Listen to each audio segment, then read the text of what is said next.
During Balakot airstrike, what was your role? Including to go and bring Abhinandan back along with one more officer and support him in that endeavor.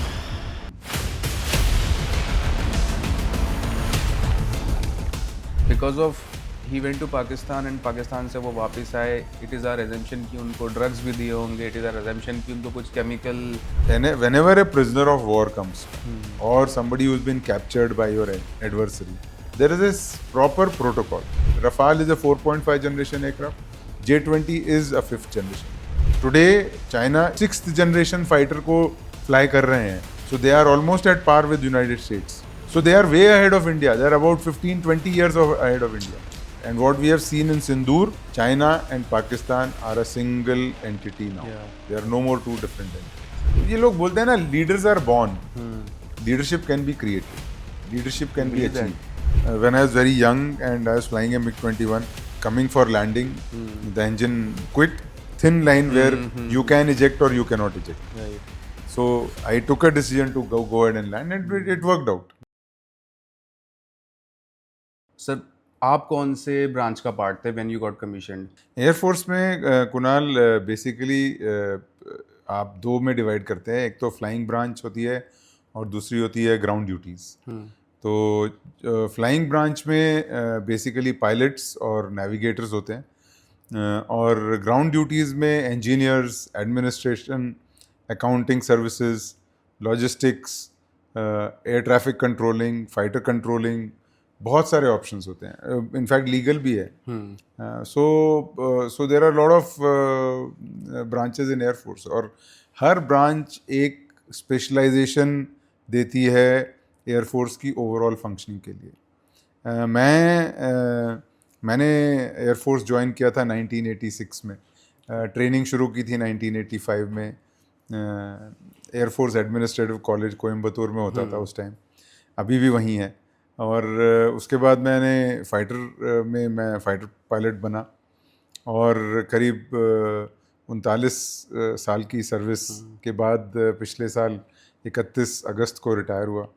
This journey has been very enriching. इतना exposure मिला, इतना कुछ करने को मिला. इस भारतीय वायुसेना में मैंने ज़्यादातर MiG-21 फ्लाई किया है. Okay. और MiG-21 अपने ज़माने में दुनिया में सबसे ज़्यादा बनने वाला फाइटर एयरक्राफ्ट था. But it had it's time of glory. और उसके बाद मैंने एयरफोर्स में बाकी सारे भी जितने फाइटर्स हैं वो सब फ्लाई किए हुए हैं. काफ़ी टाइम मैंने ट्रेनिंग में बिताया है as chief instructor flying in air force academy. बहुत ही क्लोजली देखा मैंने कैसे ट्रेनिंग की है हमारे कैडेट्स की, और ऑफिसर्स कैसे उनको बनाते हैं.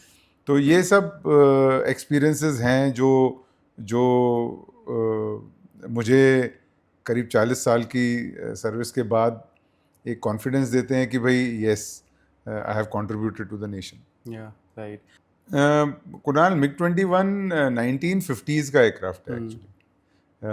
लेकिन आप देखें तो F-16 भी 1960s का ही एयरक्राफ्ट है. 60s 70s का, 70s को बोला जाए तो बेहतर है.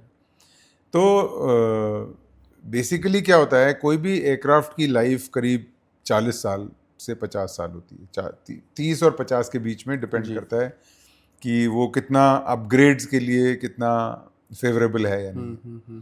तो वैसे ही MiG-21 बिज होता था, जो 1976 में भारतीय वायुसेना में इंडक्ट हुआ था, और फिर उसको हमने अपग्रेड किया 2000 में. 1990s में अपग्रेड्स शुरू हुए थे और 2000 में कंप्लीट हुए थे. और फिर उसको अपग्रेड करके उसके रेडार को इम्प्रूव किया, उसमें और सेंसर्स लगाए, डिजिटल कॉकपिट बना दी, ग्लास कॉकपिट बनाई है. तो उससे क्या होता है कि आपका सेंसर्स और आपके जो वेपन्स हैं वो काफ़ी बेहतर हो गए. तो उसकी वजह से उसका नाम हमने फिर रखा MiG-21 बाइसन.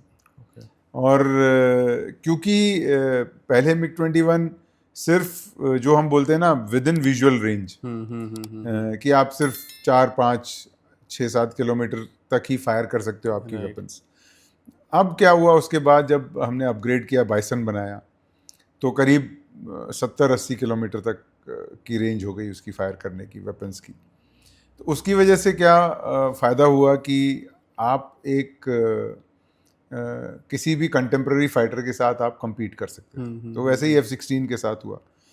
अब आजकल की जो हवाई लड़ाई होती है, एयर फाइट है, उसमें हम लोग बोलते हैं बियॉन्ड विजुअल रेंज, मतलब आप एक दूसरे को दिखते नहीं है। When you hit somebody, when you fire at somebody, when you fire your missile, you don't see him and he doesn't see you.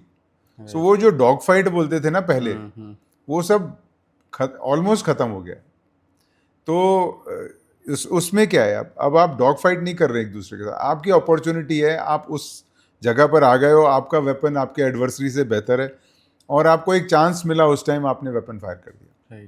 तो वो एग्जैक्टली वही हुआ था अभिनंदन के साथ कि उसको एक अपॉर्चुनिटी मिली, उसने उस अपॉर्चुनिटी को पकड़ा और अपना वेपन फायर कर दिया। सो ये कहना सही नहीं है कि भाई वो एक कॉम्बैट हुई और जिसमें क्लोज कॉम्बैट हुई और डॉग फाइट हुई और उसमें उसने F-16 को मार गिराया। लेकिन ये बात तो सही है कि F-16 को एक बाइसन ने शूट डाउन किया। सो ये जो कॉन्सेप्ट हो गए हैं अभी, जो लड़ाई के कॉन्सेप्ट हो गए हैं, वो बहुत चेंज हो गए हैं। और वो एक्चुअली देखा जाए तो हमारे इंडिया में जो मूवीज बनती हैं वो उसको कॉन्सेप्ट को कैप्चर नहीं कर पाती हैं। Right sir, like you talked about wing commander Abhinandan, and बहुत फेमस एक कोट है that it's always about the man behind the machine, not the machine. So I think we have seen it recent times में, बहुत देख लिया हम लोगों ने, जैसे विंग कमांडर अभिनंदन के टाइम पे भी देखा, and then you know multiple military stories हम लोग सुन चुके हैं। सर, हाउ इम्पॉर्टेंट और maybe how tough is it to still get that confidence within you despite of knowing the fact कि जो गैजेट और जो इक्विपमेंट हम यूज़ कर रहे हैं, it is outdated, and maybe our who the counterparty is, they have a more advantage as compared to us.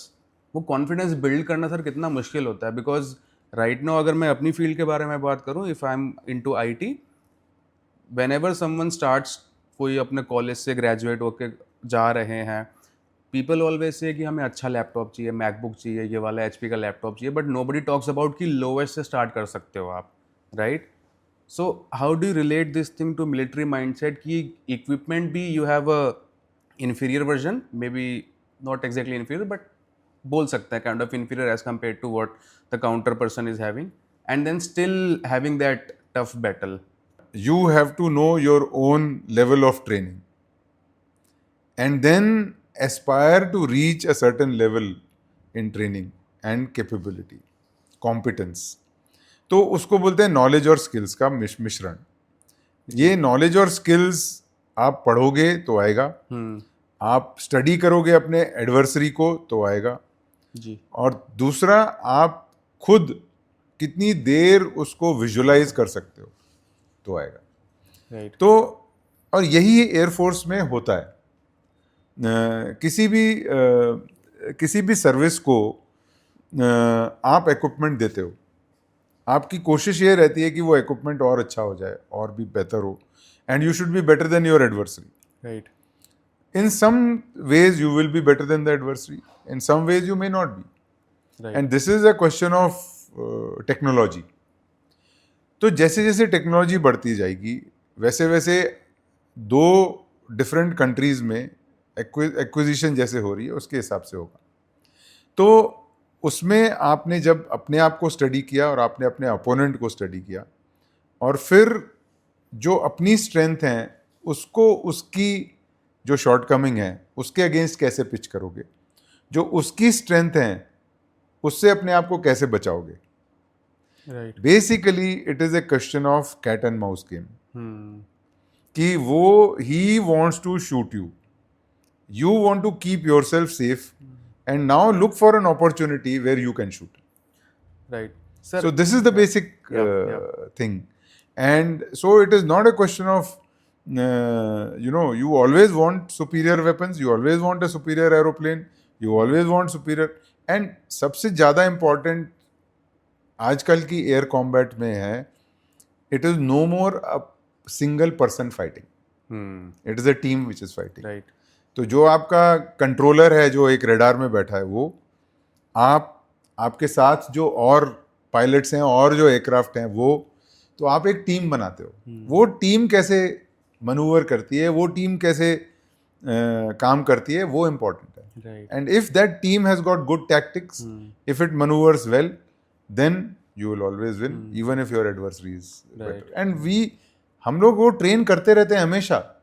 We are constantly understanding our adversary. We are studying the adversary, and then finding ways to जहाँ हमारी strength है उसको pitch करो, जहाँ हमारी weakness है वहाँ बचो। वैसे ही जब पहली बार मैं फाइटर में बैठा MiG-21 में, ट्रेनर में, तो उसका टेक ऑफ स्पीड ही 340-350 किलोमीटर है।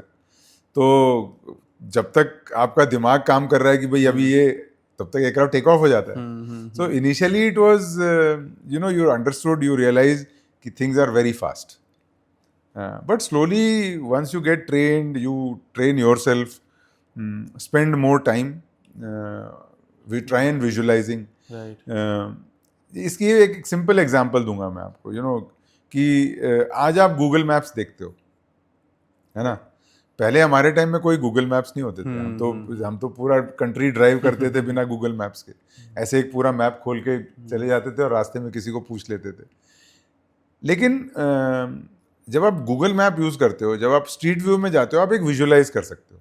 करेक्ट। तो जब मैं अपने घर से यहाँ आ रहा हूँ और मुझे इस घर का एड्रेस पता है, इस लोकेशन का एड्रेस पता है, तो मैं एक बार उसको अगर रिप्ले कर लूँगा तो मुझे पता है एग्जैक्टली यहाँ से टर्न होगा, फिर यहाँ होगा, ये घर इधर ऐसा लगता है, ये बिल्डिंग ऐसी लगती है, यहाँ पर पार्क है, यहाँ पर ऐसा है, यहाँ पर, तो वो मैं विजुअलाइज कर सकता हूँ।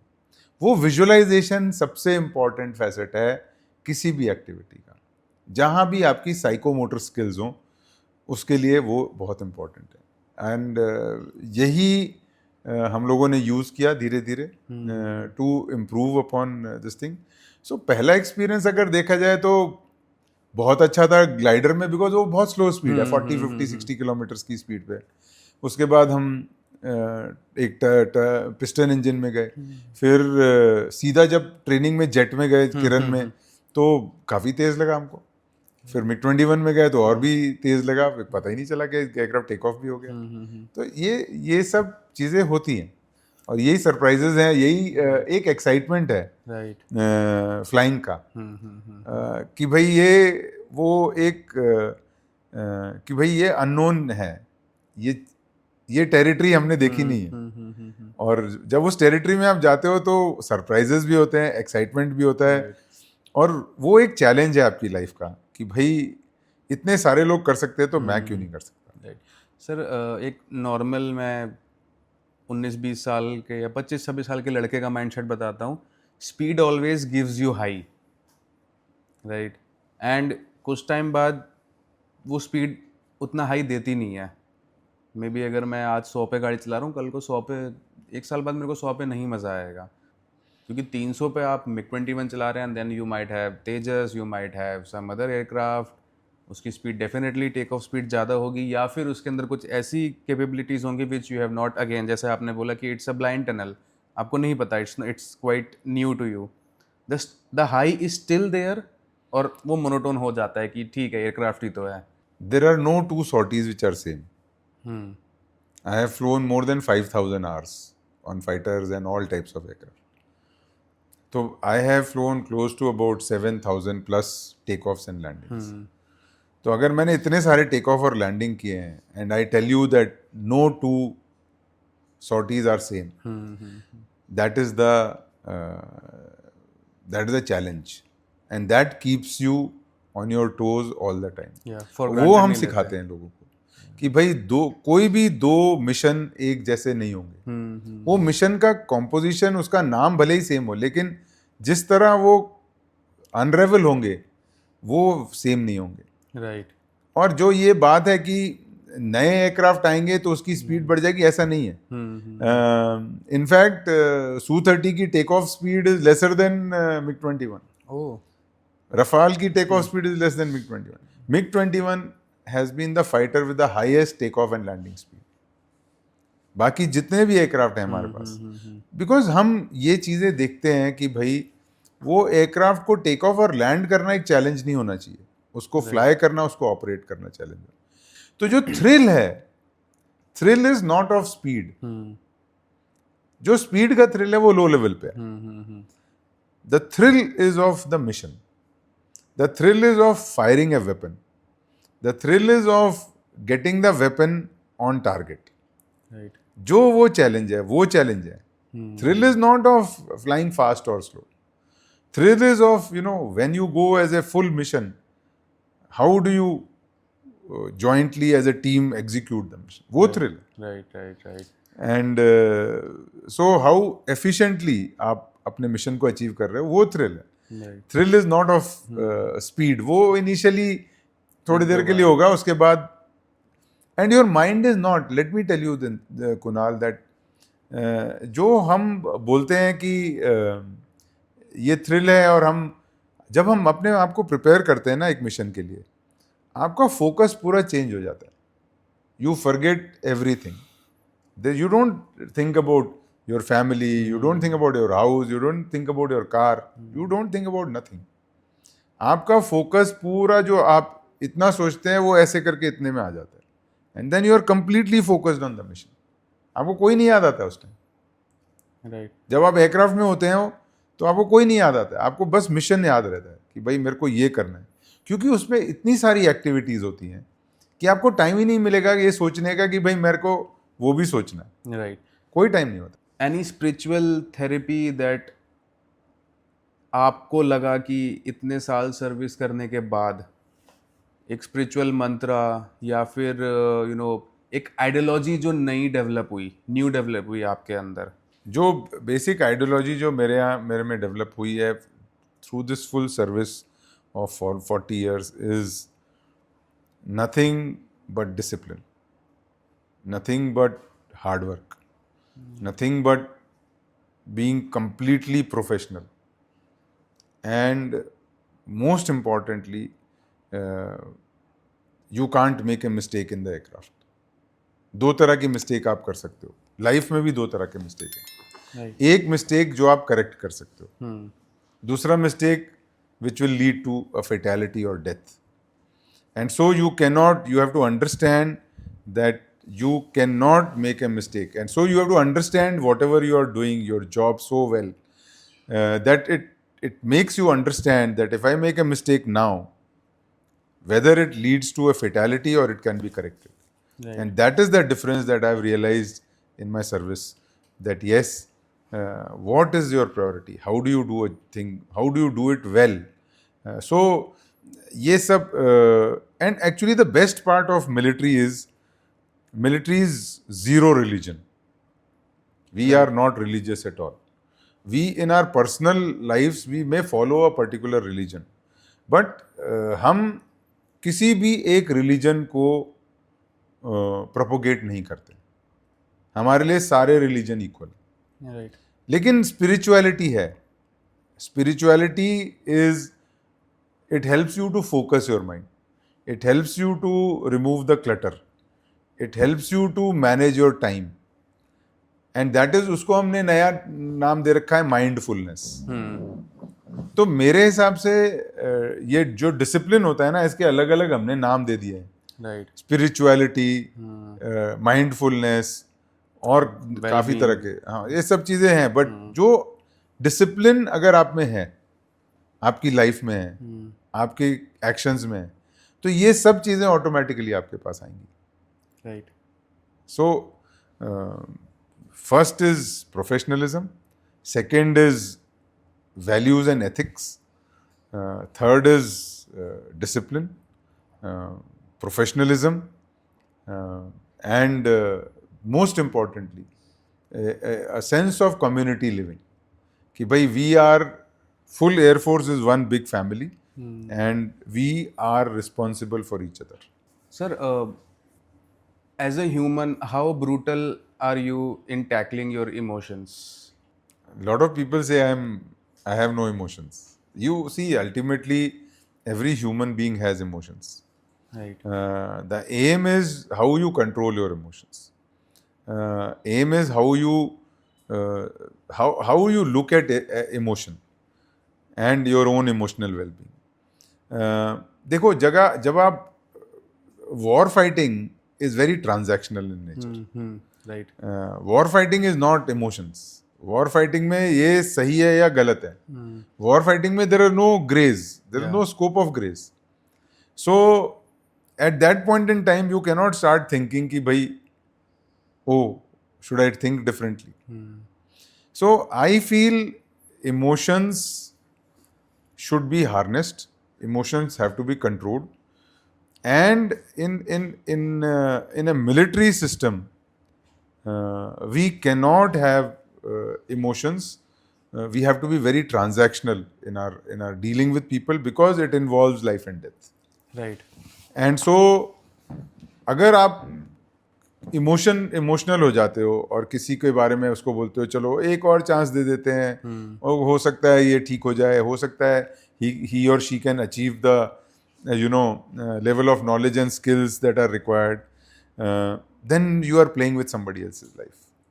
And so emotions जो भी है they are okay at home, but the moment you step out and you are into your office or into the station in which you are working or wherever you are working, I think your emotions have this thing. The only value of emotion is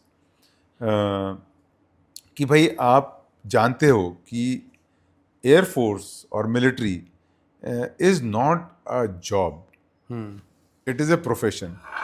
आप ये भी जानते हो कि आप बहुत सारे लोगों को लीड कर रहे हो who look up to you.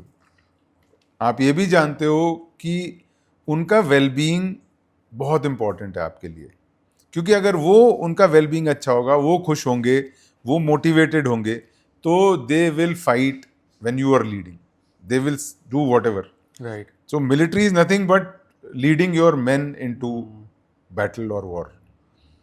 तो उस टाइम में you have to have certain amount of emotions. That means you should care, but not at the cost of being careless.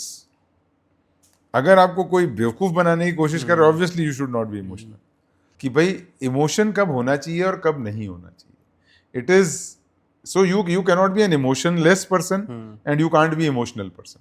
You have to play it as per the situation and as per the demand of the, because अगर आप ज़्यादा emotional हो गए तो आप discipline compromise कर रहे हो.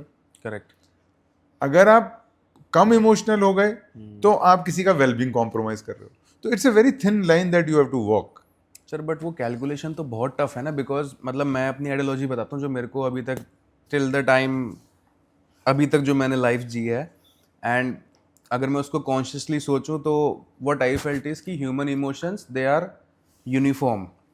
अगर किसी को मे बी टेम्परामेंट इश्यूज हैं तो देर विल बी टेम्परामेंट, उसके पास टेम्परामेंट इश्यूज घर पे भी होंगे, दोस्त के साथ भी होंगे, गर्लफ्रेंड के साथ भी होंगे, ऑफिस में भी होंगे. किसी के अंदर अगर ओवर थिंकिंग इश्यूज हैं तो वो अपनी पर्सनल लाइफ में भी करेगा, प्रोफेशनल लाइफ में भी करेगा, रिलेशनशिप में भी करेगा, XYZ. Now what you meant to say is, जो आपने बोला कि इमोशंस को चैनलाइज करना चाहिए, that I completely agree. But sir वो बैरियर कहाँ पे है कि वो कॉम्प्रोमाइज हो रहा है या फिर एक्सप्लॉइट हो रहा है? ये लोग बोलते हैं ना, leaders are born, leadership can be created, leadership can be achieved, leadership can be, it is a process of learning, it is a process of reading and learning, it is process of inculcating some habits which makes you different from the others. Right. So, and it is adaptive. आप as a leader you have to adapt to the circumstances. तो ये एक training है military में, air force में, जो training आपको जब आप 21 साल के होते हो तब से शुरू हो जाती है 20 साल से. तो जब वो ट्रेनिंग हो रही है तो आपको ये दिखाते हैं कि कौन सही है, कौन जेन्युइन है, कौन जेन्युइन नहीं है. तो उसको डिफरेंशिएट करने की एबिलिटी धीरे धीरे डेवलप होती है. और ये डेवलपमेंट जरूरी नहीं है सब में हो. काफी लोग होते हैं जो they are not able to differentiate, but then this is what has to be developed in people, कि भाई you should be able to differentiate between a crook and a person who is genuine.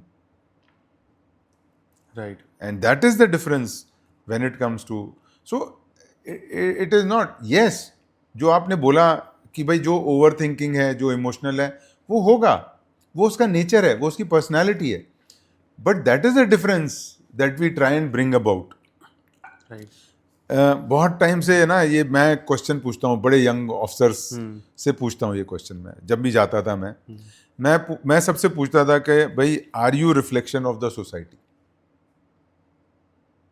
तो बहुत सारे लोग पहले बोलते थे yes sir, we are reflection of the society. I said if you are reflection of the society then the air force has failed. Because अगर हम आपको ट्रेन कर रहे हैं, आपने जब एयरफोर्स ज्वाइन किया तब से हमने आपकी ट्रेनिंग शुरू करी। जब हम आपको ट्रेन कर रहे हैं, हम आपको डिफरेंट बना रहे हैं ना। Right. You are not on the society any more, you are conforming to the values and systems and traditions and ethics and discipline of the military. Then how are you society?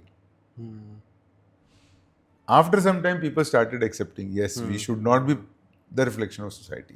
Right. And so when you are not reflection of the society, you have to deal differently with people. And this is the training that we are looking You can be a subset of the society, but at. Yes, not you will reflection. always be part of the society. Yeah. My point is, sir, quick decision making के लिए अभी तक मैंने जितनी अपनी life देखी या जितने मैं लोगों से मिला हूँ, द मोस्ट कॉमन ऑब्जर्वेशन जो मेरे को दिखी है अभी तक, इट्स ऑल इंट्यूशन। सब यही बोलते हैं, it's all intuition. Quick decision में you can not calculate 2 second में कि ये हुआ तो ऐसे कैसे होगा, कैसे होगा, कैसे नहीं होगा। So it's your intuition guiding you कि भाई ये करना है। Sir what is missing hair, जो मैं ये चीज़ बोलना चाह रहा हूँ आपसे, इसमें कुछ और एड ऑन है? बहुत चीज़ें हैं। ये basically see, flying is not intuition, flying is scientific, flying is physics, so flying is not intuitive. Intuition is what? Intuition आप डेवलप करते हो जब आप एक ही चीज़ को बार बार कर रहे हो, तो आपका माइंड और आपकी बॉडी, तो आपकी जो दोनों चीज़ें हैं, brain, your hands, your legs, everything, your eyes, everything is getting trained to do a particular thing. तो देन यू से ओके, मैं इसको देख सकता हूँ। Now if I am going this way, something is going to come up, I will see it faster. What is difference? You don't fly with intuition. You fly, जो भी आप flying करते हो, वो दो चीज़ें बहुत ज़रूरी हैं। One is your own skill which you develop by practice. Right. Second is your situational awareness which is your knowledge, है ना। जब आप जा रहे हो, अगर आपका माइंड एकदम काम कर रहा है, if you are driving a car, you are constantly looking in your rear view on the right, your rear view in the centre and rear view on the left. Right. So before you try and change the lanes, you will see everything. Correct. And then you will do. You don't do it by intuition. Assessment करते हैं पहले. Yes. Yeah. There's no intuition there. If it was intuitive, you would have just done. So this is situational awareness. आपने अपने आप को aware किया circumstances में, environment में, and then you took a decision to do a particular thing. Same thing is in air combat. Air combat is nothing but understanding the energy of your adversary and your energy, so that in case you are lower on energy, you will be little defensive, and if you are higher on energy, you will be offensive. Right. And so that decision has to be taken in that. उसके लिए ऐसे नहीं है कि you reach a point and then you say कि भाई मैं ये कर लेता हूँ. That is intuitive. Yeah. आप क्या कर रहे हो? आप थ्रूआउट जैसे सिचुएशन अनफोल्ड हो रही है, आप कॉन्स्टेंटली असेस कर रहे हो सिचुएशन को कि इस स्टेज पे वो क्या कर रहा है और मैं क्या कर रहा हूँ. अब इसको मैं आगे अगर एक्स्ट्रापोलेट करके जाऊंगा तो वो क्या करेगा और मैं क्या करूंगा. Correct. And your decision will be dependent on what he is going to do, what he can do. तो then you have to forecast कि भाई what the adversary can do. It is like the same जो boxer का मैंने दिया था. जो छोटा बॉक्सर है, जिसकी रीच कम है, वो देख रहा है कि ये कब मेरे को मारने आएगा, तो मुझे बचना है उससे. वो देख रहा है कि कब मेरे पास एक अपॉर्चुनिटी है कि मैं उसको एक अपर कट दे दूं, तो वो दे देगा uppercut. Is exactly what combat is all about. Right. कि भाई you are waiting, it's a game that you are playing. So there is no intuition in. Intuition sometimes can help you, some most times it will fail you. but scientific physics will never fail you, will never make you lose a Combined with situation. situational awareness. Situational awareness is very very important. right. And so जो भी हम dog fight की बात करते हैं, dog fight is nothing but situational awareness कि कैसे अब ये सिचुएशन कैसे डेवलप हो रही है, क्योंकि वो डेवलप तो होगी ना, कहीं से तो डेवलप होगी वो, और उसको हम कैसे एक्स्ट्रापोलेट कर सकते हैं कि आगे फोरकास्ट कर सकते हैं कि कहाँ पर जाएगी. So and then you have the scenarios also कि ऐसा हुआ तो मैं ये कर सकता हूँ, ये एंड हुआ तो ये कर सकता ये क्या होता है, जो ट्रेनिंग होती है उसमें ये सारे सिनेरियोज प्रैक्टिस किए जाते हैं हूँ. कि यू सिमुलेट कि भाई वो एडवर्सरी का एयरक्राफ्ट ये कर सकता है, और ये सिमुलेटर्स हैं आजकल हमारे पास. वो सिमुलेटर्स में भी हम ये सब प्रैक्टिस करते हैं पायलट. वहाँ से मसल मेमोरी भी बन जाती है उधर से. राइट. कि कौन सी चीज देखना है, पहले कहाँ देखना है, फिर कहाँ देखना है, फिर कौन सा स्विच ऑन करना है, फिर मतलब तो ये सब चीजें इंपॉर्टेंट हो जाती हैं. Right. Sir what about decision making? बहुत सारे लोग ना डिसीजन मेकिंग को लेके बहुत या तो अपने डिसीजंस ओवर एनालाइज कर देते हैं, एनालिसिस पैरालिसिस में पड़ जाते हैं, या फिर कुछ होते हैं ब्लाइंड फोल्डेड कि कुछ सोचना ही नहीं, सीधे करके देखते हैं, एग्जीक्यूटर मेंटालिटी वाले लोग होते हैं. What is your way of deciding that ये करना चाहिए कि नहीं करना चाहिए? एयरफोर्स में बहुत ही एक सही सिस्टम है. जैसे air force is a team, you work as a team. जहाँ भी आप टीम में काम करोगे, इसको बोलते हैं participative leadership. You have your team participate. दूसरी चीज है कि आपकी खुद की knowledge, experience. Right. All situations you would have gone through, there is, once you reach 20-30 years of service, there are not many new situations. Correct. There are new inputs. There are new things which are coming into the system. There is new technology. So what is important in decision making is how well familiar you are with technology. Can you absorb that technology? Second is, what is your own background, historical baggage जिसको बोलते हैं, and your own knowledge and skills, your experience of having encountered those situations, and then to be able to say whether this situation has been encountered or not. If not, then your judgment comes through your knowledge and skills. जैसे जब हम decision, there are two types of decision. One is in the cockpit, there is no advice, there is nobody, that you are on your own, personal decision. Right. But when you are deciding for a particular course of action in on ground, you have your advisors, you have your people. Collective decision making हो रही है ना वहाँ पे. तो you no, it is not collective decision making. It is you take advice from everybody. They have their points of view. Now you put all of that together, mix up everything, then you say what does it mean, and then you use your own malum. There are a lot of times that you take a decision which is not in consonance with the advice that has been given by your subordinates. Yeah. Because you have the experience. Correct. But till the time that experience does not develop, you have to constantly, at that point in time, you are being guided. Once you are in leadership position, you will have to take a decision.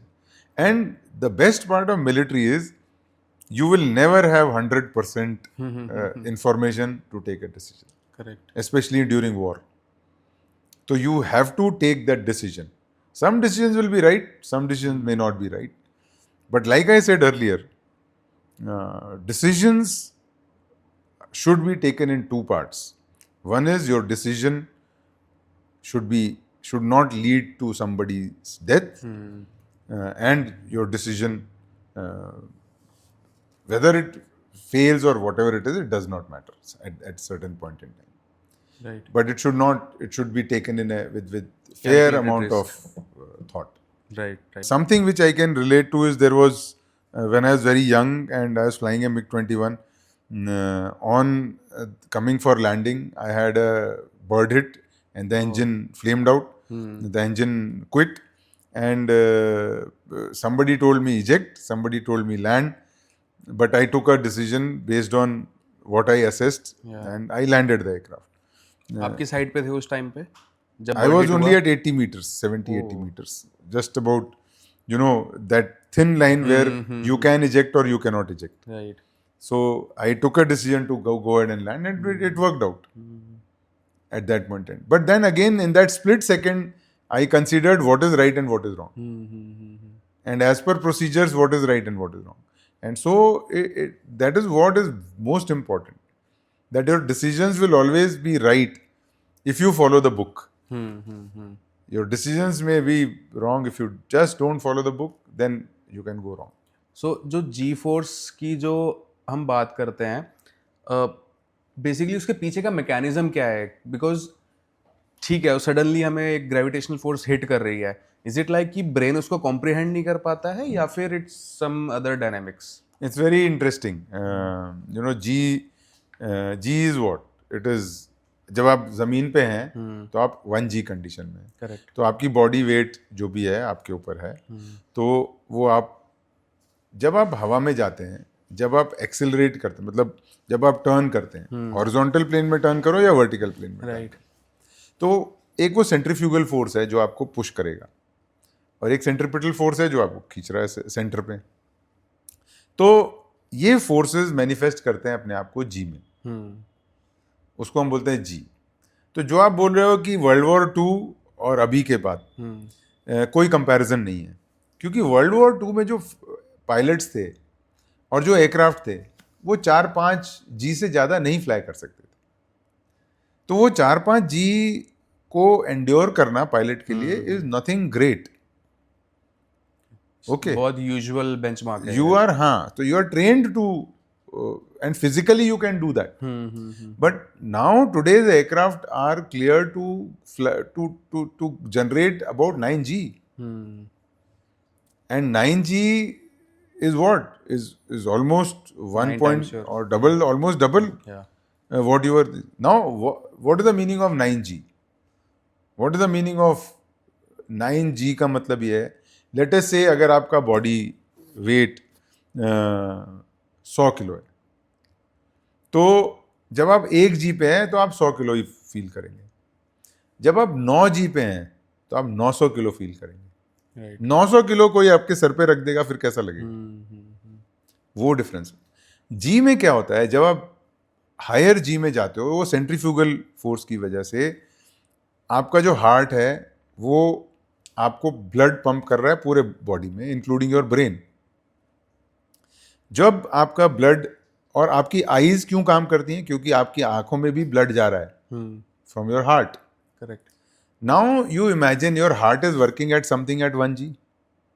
Now if I am pulling this at 9 times that, can the blood reach my brain? No. So the blood does not reach my brain, blood does not reach my eyes. तो इसको हम 2 condition बोलते हैं. 3 condition है actually. पहली होती है grey out. Okay. Grey out. Grey out. Grey out में क्या होता है कि जब आप ऐसे देख रहे हो तो आप अपने साइड में यहाँ भी दिख रहा है आपको, यहाँ भी, उसको बोलते हैं पेरिफेरल विजन. राइट. जब आप ग्रे आउट होता है तो ये ऐसे आ जाएगा, ये यू कांट सी हियर, आपको सिर्फ इतना दिखाई देगा, और वो भी जैसे ग्रे होता है ना क्लाउड्स, आपको वैसे पूरा ये ऐसे ब्लैक व्हाइट कलर्स ये सब कुछ नहीं दिखाई देगा. और ये कितने जी पे आता है सर ग्रे? ये करीब 5-6 जी पे आ जाता है. उसके ऊपर होता है blackout. Blackout means your eyes are not getting the blood. That means you can't see. So everything becomes black. And the third is what we say G lock. उसके बाद आपकी गर्दन नीचे ऐसे हो जाएगी and you lose consciousness. G induced loss of consciousness, G lock. Okay. तो you will lose consciousness. You do not know your hands where they are, your legs where they are. Your brain is not getting the blood and you lose consciousness. So you are unconscious. तो ये 3 condition होती हैं. Right. तो आजकल के जो aircraft हैं, जो हाई परफॉर्मेंस एयरक्राफ्ट हैं, they can go up to 9G. Aircraft can take even more G, but it is the human because of whom the aircraft are limited to G. Right. तो अब हम उसके लिए क्या करते हैं? उसके लिए भी ट्रेनिंग है. हमारे पास गंडोलाज हैं जिसमें हम अपने पायलट्स को ट्रेन करते हैं कि हाउ डू यू, ऐसा नहीं है कि आप 9G 30, 40, 50 सेकेंड तक करते हो, आप 9G थोड़े टाइम के लिए होता है, लेकिन वो टाइम इतना काफ़ी है कि जिस रेट पे जी बढ़ता है उस रेट से जी लॉक हो सकता है। ओके। तो हम उसको ट्रेन करते हैं। तो पहले हम एक जी सूट पहनाते हैं जिससे कि यहाँ पर थाई पे और काफ मसल पे और आपके एब्डोमेन में ब्लैडर्स होते हैं। तो जो जैसे ही जी बढ़ता है, जिस रेट पे बढ़ रहा है, वो ब्लैडर में हवा आ जाएगी और वो ब्लैडर टाइट हो जाएंगे और आपके पैर और एब्डोमेन को टाइट कर देंगे, जिससे कि ब्लड जो एज द जी इंक्रीजेज जो नीचे जा रहा है पैरों में आपके, वो ब्लड नीचे नहीं जाएगा, वो ब्लड ऊपर ही रहेगा। राइट। तो जिससे क्या हो गया, blood is now better pumped into your eyes and brain. उसके बाद जब आप जी ब्लैकआउट और जी खींचोगे आप और जी कंडीशन में जाओगे, हायर जी में, तो हम लोग कुछ ट्रेनिंग करते हैं जिससे आप ब्रीदिंग आप कंट्रोल करोगे, जिससे कि आप पुश करोगे कि आपका ब्लड ऊपर जाए। राइट। तो ये सब डिफरेंट ट्रेनिंग होती है जो हर पायलट को दी जाती है आजकल। और ये पूरी ट्रेनिंग के दौरान वीडियो होते हैं। वो पायलट को पता है कि भाई मैं इस कंडीशन में आ गया था, मैं अनकॉन्शियस हो गया था, सो दैट ही और she is aware that you have to do those manoeuvres और those actions in the cockpit जैसे जी बढ़ रहा है। Is India really ready to counter drone warfare or maybe compete in it? Of course, अगर आप देखें op सिंदूर, आपने follow किया होगा, तो उसमें पाकिस्तान ने हर दिन करीब 500 से 600 ड्रोन भेज रहे थे। काफ़ी सारे उसमें कॉमर्शियल काइंड ऑफ ड्रोन्स थे, लेकिन फिर भी वो जो नंबर्स थे, काफ़ी नंबर्स हो जाते हैं to overwhelm a particular base और अ प्लेस। तो वो देखा जाए तो काफ़ी ड्रोन्स आए, लेकिन हमारा कोई डैमेज नहीं हुआ, कोई मेजर डैमेज नहीं हुआ। छोटा मोटा इधर उधर डैमेज हुआ, लेकिन हमारी जो कोर फाइटिंग कैपेबिलिटी थी उस पर कोई असर नहीं पड़ा। इसका मतलब क्या हुआ कि काउंटर ड्रोन सिस्टम हमारे काम कर रहे हैं। Sir, what about being offensive in that so area? We were offensive. तो जितने पहले दिन जो उनके 9 टारगेट हम लोगों ने डिस्ट्रॉय किए थे, उसमें से काफ़ी टारगेट्स हमने ड्रोन्स यूज़ किए थे। उनका जो लाहौर में जो उनका जो एयर डिफेंस सिस्टम है, वो भी एक ड्रोन ही है। ड्रोन का मतलब सिर्फ ये नहीं होता है कि वो एक एयरक्राफ्ट की तरह जाएगा, क्वाडकॉप्टर होगा या नॉन क्वाडकॉप्टर होगा, वो जाएगा और वापस आएगा। आजकल तो ड्रोन वन वे ड्रोन होते हैं जो जाएगा और अटैक करेगा, जिसमें एक्सप्लोजिव होगा, and it will go, you can guide it to wherever you want, you can guide it through a window. Okay. So we have all the drones. In fact, drone industry in India is really coming up very well. How self-dependent we are in drone industry? In drone warfare? Industry में हमारी सबसे बड़ा challenge है कि initially हम लोग है ना काफ़ी सारे ड्रोन्स चाइना से इंपोर्ट करते थे और चाइनीज़ कंपोनेंट इंपोर्ट करते थे। अब आई थिंक स्लोली ये हमको रियलाइजेशन हो रहा है कि वो सही नहीं है हमारे लिए। पहले हम लोग क्या करते थे, हम लोग डिज़ाइंस देखते थे और वो डिज़ाइन के ऊपर कॉपी करके उसको बना देते थे, लेकिन अब थोड़ा सा चेंज आने लगा है। सो ये चेंज जितना जल्दी आएगा उतना अच्छा होगा, क्योंकि हमें किसी भी कंट्री के ऊपर डिपेंडेंट नहीं होना चाहिए ड्रोन वॉरफेयर। Right, right. तो ये आई थिंक जो ड्रोन मार्केट है, इट इज़ ह्यूज, आजकल तो ह्यूज है। एंड ज़्यादातर सॉल्यूशंस अगर आप देखोगे आज दुनिया में जो भी हैं, वो कॉमर्शियल ड्रोन्स जो ड्यूअल यूज बोलते हैं हम लोग, जो ड्रोन कॉमर्शियल यूज के लिए है, उसी को ड्रोन को आप वेपनाइज भी कर सकते हो, लेकिन उसको थोड़ा सा हार्डन करना पड़ता है। Right, right. उसकी इलेक्ट्रॉनिक्स हार्डन करनी पड़ती है, उसके जो उसको खुद को हार्डन करना पड़ता है जिससे कि वो एक्सप्लोजिव ले जा सके, उसको किस तरह से किस स्पीड पे जाएगा, थोड़ा सा वो hardening of electronics and all is required, right, right, जिससे कि उसका गाइडेंस कैपेबिलिटी और वो सब राइट, राइट। ठीक रहे। Sir, what is your future ready Indian Air Force picture in 2040 or let's say 50? 15-20 साल बाद आप क्या देखना चाहते हैं एयरफोर्स के अंदर? एक्चुअली अगर आपको फ्यूचर देखना है तो ये जो टाइमलाइन आपने बताई है 15-20 साल, I think is the most appropriate timeline. उसके बिना टेक्नोलॉजी और जिस तरह का हमको रिसर्च और डेवलपमेंट चाहिए उतनी जल्दी नहीं हो सकता है। कोई भी कंट्री एक जनरेशनल चेंज करीब 10 से 15 साल लगते हैं। राइट। तो उस तरह से अगर देखा जाए तो जो प्रोजेक्ट्स अब शुरू हुए हैं और जो पाइपलाइन में हैं वो मटेरियलाइज करेंगे 2035 के आसपास। तो 2040 में इंडियन एयरफोर्स में मेरे हिसाब से जैगुआर नहीं होगा, मिग 29 नहीं होगा, मिराज 2000 नहीं होगा, LCA Mark 1 has to be upgraded to Mark 1A and तो मेजर फ्लीट हमारी होगी Su-30 जो अपग्रेड होगा, उसको भी अपग्रेड किया जाना पड़ेगा। आज का जो Su-30 है वो 2040 में यूजलेस होगा। रफाल है, उसको भी अपग्रेड करना होगा राइट। 2040 में। जो LCA Mark 2 है वो 2040 में रिलेवेंट रहेगा।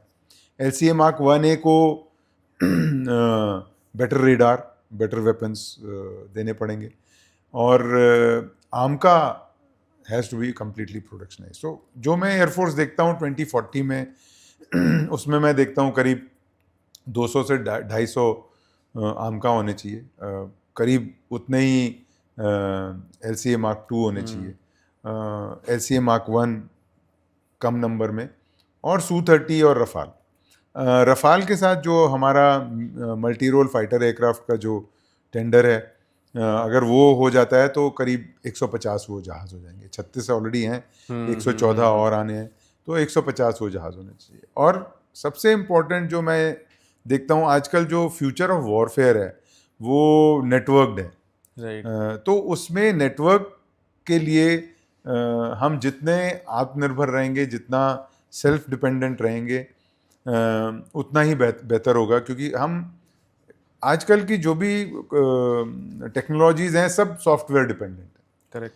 और सॉफ्टवेयर के लिए अगर आपका खुद का सॉफ्टवेयर नहीं है, कोई आपको उसका कोड्स नहीं देगा। तो अगर कोई कोड्स नहीं देगा तो आप उसको इंटीग्रेट नहीं कर सकते हो। और फ्यूचर की बैटलफील्ड कंप्लीटली इंटीग्रेटेड है। राइट। तो 2040 में एयरक्राफ्ट में मैं ये देखता हूँ, साथ में एयर टू एयर रिफ्यूलर्स नए आने चाहिए, AEWNC नए होने चाहिए, और एडिशनल चाहिए होंगे। हमारे पास C-17 C-130 हैं ऑलरेडी, वो चलेंगे, लेकिन हमको एक नया AN-32 का रिप्लेसमेंट चाहिए होगा। C-295 ऑलरेडी है, नया जहाज़ है, वो चलेगा, तो AN-32 का रिप्लेसमेंट एक आना चाहिए। सिमिलरली हेलीकॉप्टर्स में Mi-17 का रिप्लेसमेंट आना चाहिए, ALH को अपग्रेड करना होगा, और LCH को भी अपग्रेड करना होगा उस टाइम फ्रेम में देखा जाए तो। राइट। रेडार्स और weapon systems have to be much better. Surface to air missiles में कुशा जो हमारी लॉन्ग रेंज जो S-400 का इक्विवेलेंट है, और बेटर देन दैट वो होना चाहिए। अस्त्रा Mark 3 Mark 4 के लेवल में आनी चाहिए। तो ये सब चीज़ें जो आज है हमारी इन्वेंट्री, ये 15 साल के बाद इररिलेवेंट हो जाएगी। More than 50% of the inventory, I Yes, feel. after 15 years we will have to have completely, जो भी सर्वाइव कर सकते हैं वो अपग्रेड होंगे, और जो सर्वाइव नहीं कर सकते वो फेज आउट।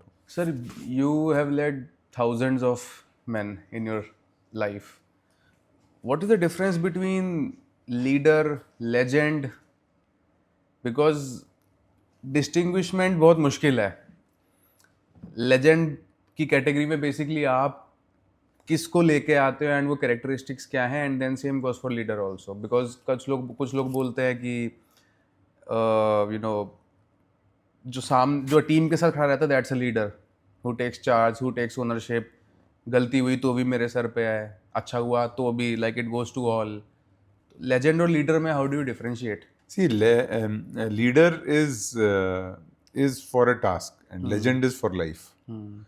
तो जैसे हमारे एयरफोर्स में मार्शल ऑफ द एयरफोर्स थे, marshal of the air force Arjan Singh, distinguished one and only flying cross. या So he is known as the legend because what he's achieved throughout his life is unparalleled. कोई, I don't think किसी और ने किया होगा। जिस तरह का उनके जो अचीवमेंट्स हैं, I would contribution. like to hear that, sir. तो like he was involved in many operations before independence also. Then he became the chief of the Air Force. Then from Air Marshal he became Air Chief Marshal. Then he led the Indian Air Force in 2 wars, 65 war. After that, after he retired, he continued contributing to the nation in different ways. He and his wife, uh, they had a trust where they would help people from the defense services, from the Air Force and others. And then he got I think he got a Padma Vibhushan. Okay. So he is recognized otherwise also. So these are the traits, which separate you from very straightforward, very professionally competent, and he had proved himself for many years. So that is a legend. Legend is जिसकी legacy air force में हमेशा रहेगी. Legacy काफ़ी सारे लोग छोड़ के जाते हैं, ऐसा नहीं है कि लेगेसी छोड़ के नहीं जाते. Leader is one who is remembered well or otherwise. So leader is, in my opinion, somebody who can set an example, who has the conviction to call spade a spade, who can differentiate between various situations and people, who has the power of conviction to accept mistakes also. If you are not a leader, you will not accept your own mistakes. You should be above board and transparent. That means people should actually see through you. कि भाई whatever you are doing, is it for a good cause or not for a good cause? A good leader will always be remembered. He will always, people will say, take his example. A good leader will be compassionate to his subordinates, but he'll be extremely ruthless when it comes to taking bold and harsh decisions. And but most importantly, people, it is how he or she comes across to the people. That means he should be able to work harder than his subordinates, have more knowledge than his subordinates, be open to learning. भाई चलो accept that मुझे ये नहीं पता है. Right. So that at least people will have respect. Okay, at least he says that I don't know. He should be able to stand by his own decisions and not waffle. He should be able to stand for his people. That yes, if my guy made a mistake, can I own up for it? Or did I? If you told somebody, if I told my subordinate, okay, go and do this, and let's say something wrong happens, I should be able to stand up and say, no, it is my decision. So that is where the leadership comes. It is empathy to your people and understanding that yes, it is providing, while you demand very high standards, you demand very high quality output, you should also be able to give them kind of little rope and leeway. कि भाई okay, ठीक है, it's okay, don't worry, we are there with you, I am with you. Whether he or his family or she or their family must look after their concerns. What are their concerns? What are their problems? And solve those problems and be seen to solve the problem. It is like a lot of people, will say, okay, बताओ आपका problem क्या है? But do nothing about it. We want leaders who will say, अच्छा बताओ problem क्या है? And then go ahead and solve it. Who has vision? Who can actually articulate and say, this is what I want in 3 months, 6 months, 1 year, 2 years, 5 years, 10 years. Sir, can someone be a leader in his professional life but not in his personal life? No, I don't think so. ऐसा नहीं हो सकता. You have, see, leadership is like DNA. It's like genetic. Once you have it, you have it. If you don't have it, you don't have it. Right. So you can't say that I will be a leader. But definitely how you deal with your family and how you deal with in the offices obviously will be different. Yeah. You can't deal with your family like you're dealing with your office Correct. or people in the office. Yes, And yes, so yes. there has to be a difference. So that maturity I think everybody has.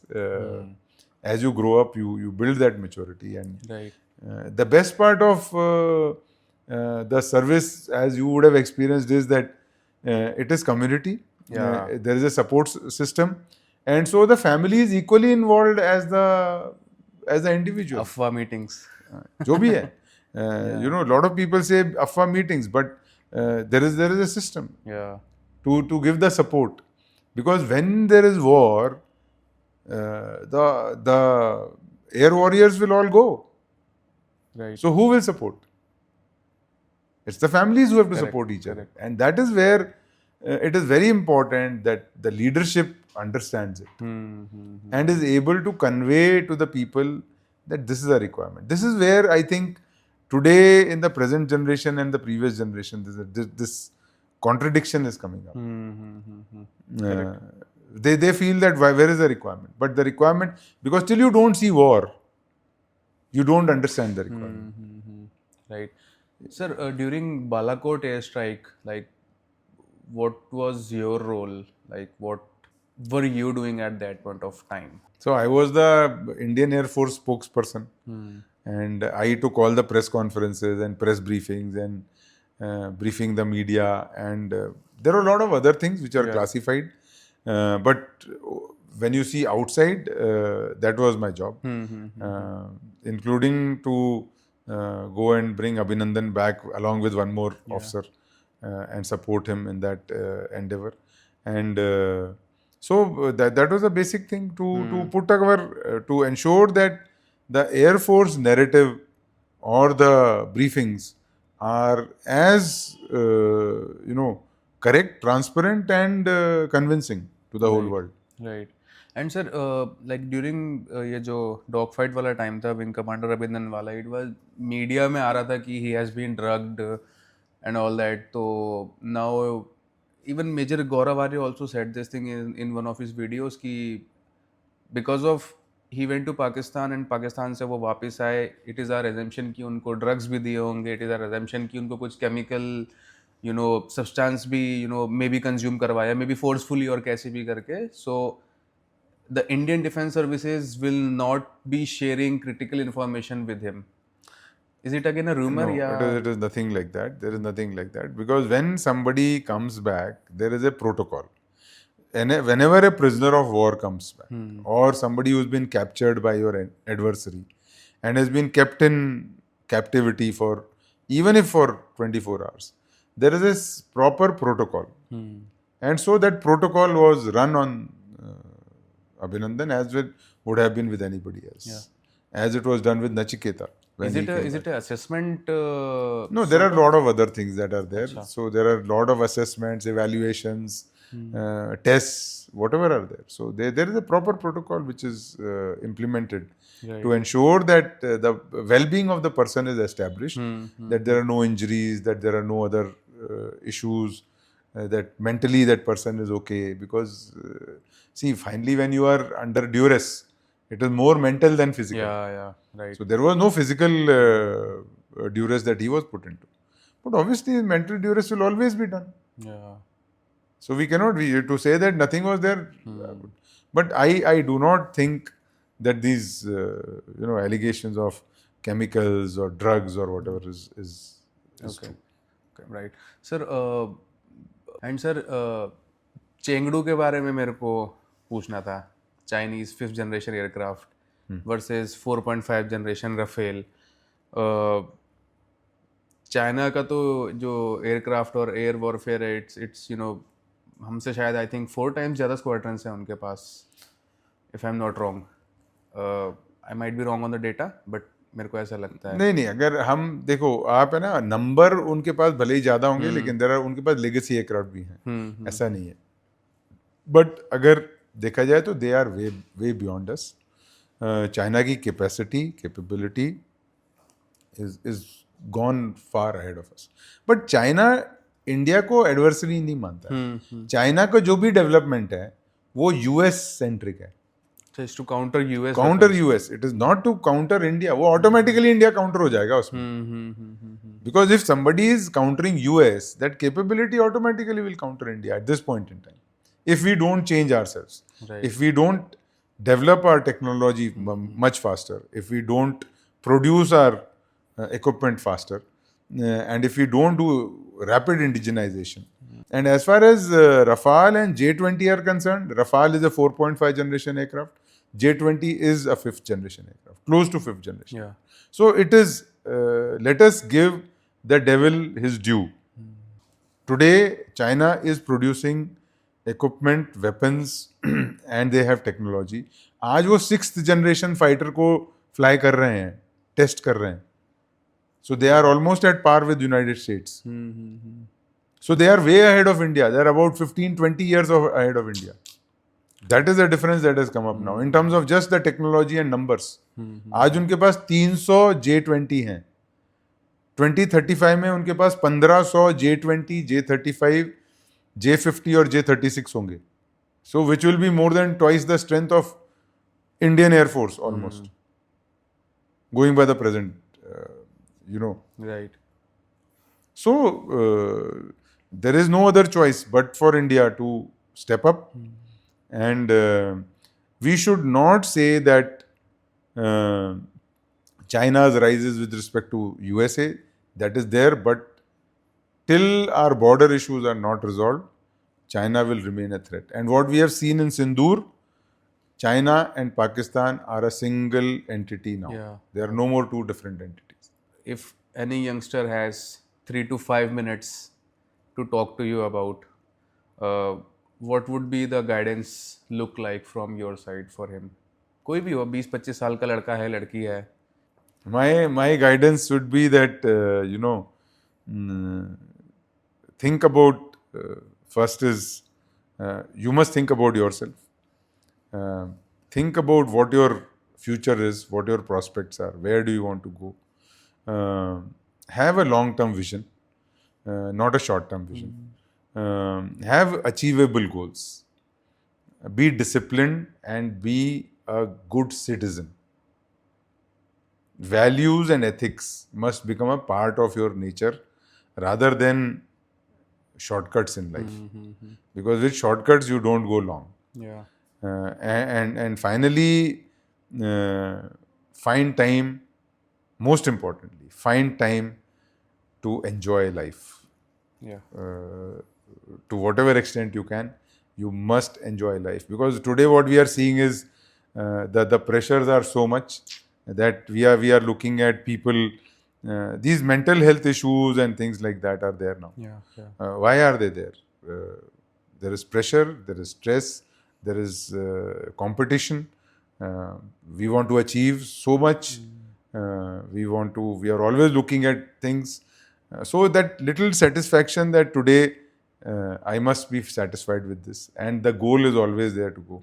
And have long-term goals. Don't have short-term goals. Short-term, nothing will happen. Short-term, nothing happens. Short-term, you can only have 2-minute Maggi noodles. But you will never have, satisfaction till you don't have long-term goals. And become a part of this whole ecosystem. And be conscientious citizens of this nation.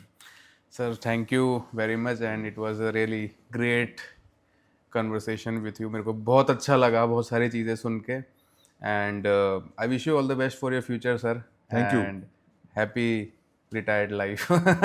Thank you, Kunal, and we wish you the same. I hope your podcast continues to grow and you continue to contribute in this space to the young generation, which is the biggest asset of this nation.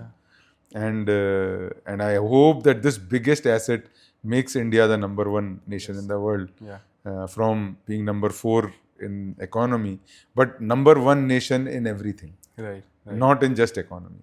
Number 1 nation in economy, in military, in technology, everything. Technology, in everything. In being a happier nation. Something like the Baltic countries are. So the nation should be happy. And nation should be prosperous. And so you contribute whichever. Thank you very much, sir. Okay. Thank you. And thank you for your services. Pleasure.